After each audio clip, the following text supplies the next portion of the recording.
The CAA Summer School Series presented by Cannon rolls on today with the head coach of the Northeastern Huskies, Kelly Cole. Coach, first off, thank you so much for taking time to speak with us today.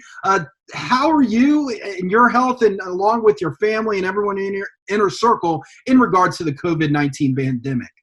We're all staying well. That's the best thing about it. We're everybody's healthy. We're playing it pretty close to the vest, staying home and doing our thing and wearing our masks and that kind of thing. So it's been strange, but knock on wood, everybody's been really healthy in my circle. Hopefully yours as well. Mine has been indeed. Thank you so much for asking. And Coach, in light of this, if there is a bright side to the pandemic, obviously is more time to do things that maybe you didn't get to do during the grind of coaching, because obviously there's not really ever an off season for you. You got the season, then you're recruiting and everything that goes along with being a Division I head coach.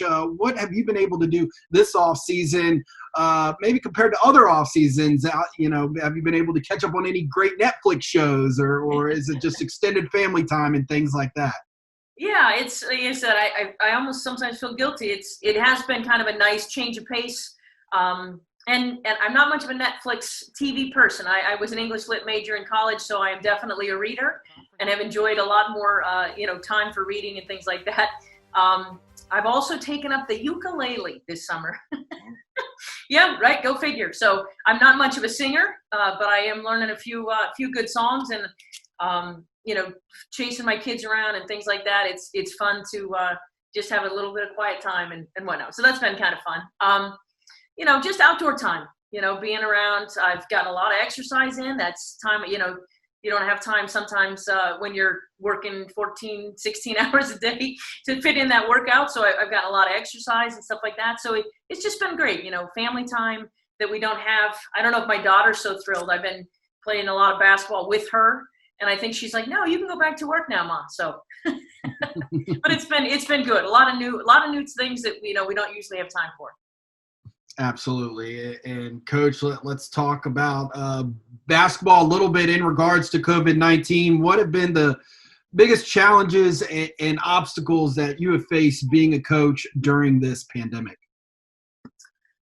I just think it's not being with the players. That it's like we're with one family a whole bunch and we're missing the other family a whole bunch. And I think that's probably the biggest thing is just, trying to stay on top of and connected with the players. They're all, out doing 10, 12, 13 different things, different places around the world. I mean, we've got several international students and so just trying to, and especially in these times where there's so many different things going on and high priority things. And so just trying to stay in touch and, with the kids and then staying, I guess, help them keep staying connected with each other. That's probably the biggest thing is just, trying to keep us all together and, thinking about basketball and thinking about all the other things that we should be doing at this time too.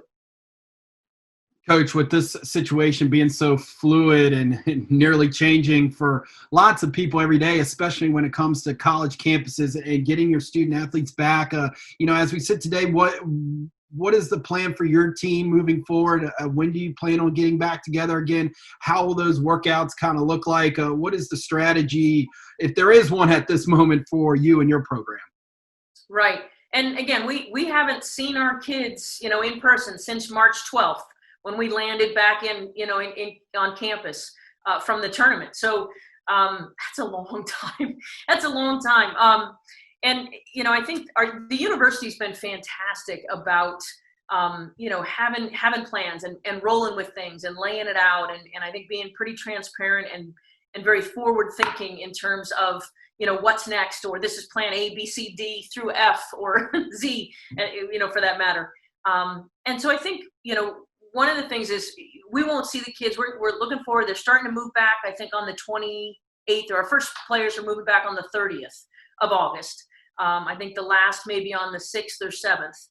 And our hope is that once they get through a series of testings and quarantines and those kinds of things, that we're going to be able to at least see them in person, as a group, hopefully as early as maybe the 11th or something like that of September.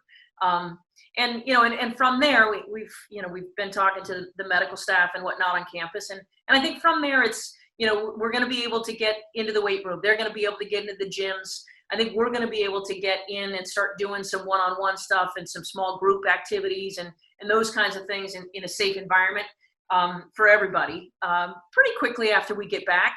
And then the hope is they've got kind of a 3-phase progression from, small groups to bigger groups to team practice in hopes that, there's kind of a 4 to 6 week progression that gets us back into team practices if all goes well. So, like I said, they've been very transparent. They've been very forward thinking, and we're just kind of sitting on the edge of our seats waiting to get back into the gym with these kids. But I think it'll happen sooner than later. Again, as long as we're all taking care of what we need to take care of and being responsible and those kinds of things, I think we're going to be in good shape. Coach, when your team does get back together, what will this version of the Huskies team look like? Let's talk about some of your top returners that'll be coming back, and maybe some new faces that us in the CAA and fans around the league will maybe starting to get to know this year when action does take place. Again, the good news is, we really, we lost some big pieces, but we really only lost one big, a starter. Minutes player, that kind of thing, with Shannon Todd off the lineup last year. So we're bringing back an awful lot of youth. And I know if, you look at the stat sheet, I think at one point they said 75% of our minutes went to underclassmen this year. And I think that's, you're going to see a lot of the same faces you did last year. And I think they're just going to be a year older. And we played a lot of freshmen, a lot of minutes last year. And I think they got some great minutes. And I think you're going to see a lot more of them. And then we've got some really exciting newcomers coming in too that I think are going to, have some impact and things like that. But the good thing for us, the good news for us is we got a lot of similar faces, a lot of people that have been around the system. Ayanna Dublin's going to be back for a 5th year this year. Stella Clark is finally a senior. I'm sure there's a lot of people out there going, finally? She's finally a senior. And then Alexis Hill and Katie May and then, like I said, and then a bunch of the freshmen coming off the, I guess, sophomores now, that came off the bench for us last year. And it's a really exciting combination, I think, of players, new and old, and still going to be a really young team. And Coach, let's also talk about the CAA landscape this year. How will it be different this season compared to last year? It was a strong year for the league overall last year, but obviously some big pieces that have moved on and graduated. We think of, the Kamaya Smalls and the Bailey Greenbergs and players like that. When you look at this version of the CAA coming up, what do you see? Yeah, I think one of the best parts about the CAA is that it is really, it's anybody's game. Yeah, we've got some big names, but I think there's a lot of contenders, and I think that's one of the parity in this conference is one of the best things about it.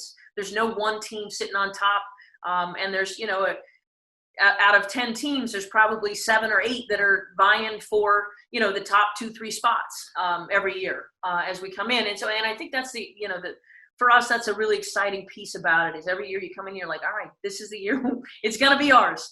So I think the parity will continue. I think there's the strength of the league from top to bottom continues to grow, and I think that's great for us, not just as a conference and competitiveness, but in the greater NCAA landscape. We keep talking about wanting to get 2 teams in that NCAA tournament, and we've had some great shows in the WNIT and. But I think the strength of the conference from top to bottom continues to grow, and we've got some great new coaches in the league, and so it's an exciting time, and I think there's going to be a ton of parity, and it's one of those things that may just shake out as the season goes on. Absolutely. And Coach, also off-season headline outside of COVID-19 has been the social injustice movement and Black Lives Matter. What have you and your student athletes have been doing or discussing in regards to the social injustice movement?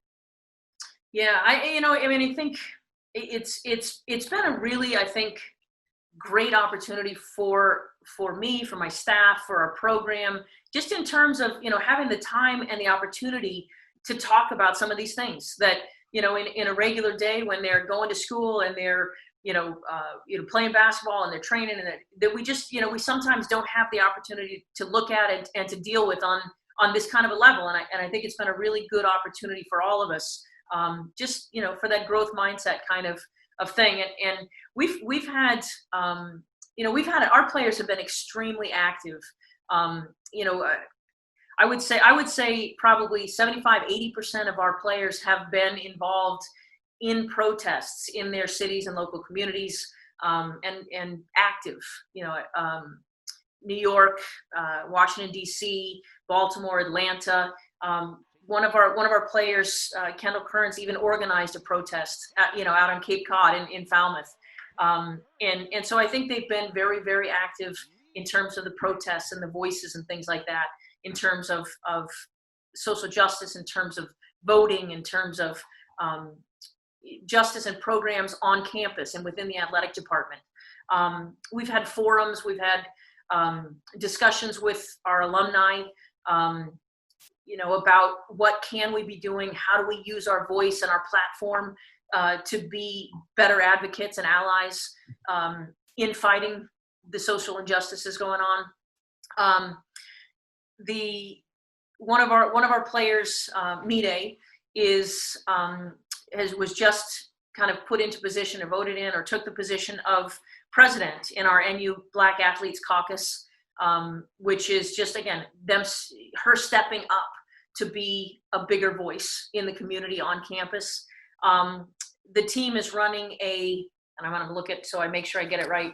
Our team is doing a fundraiser right now for the Charles Stewart Mott Foundation, which is a nonprofit that's based in Michigan, which works on justice and education for youth in local communities. So we're doing a free throw fundraiser that everybody's involved in, and so I think it's been a fun and challenging time to talk to these players, these young people, about what their platform is as athletes and what their voice means and how much power they have with their own education and their own positions, within the sport of basketball. And I think it's been a great opportunity for us as coaches to help educate them on, let's not tear things down. Let's be for something. Let's speak up for something. Let's do something to make change.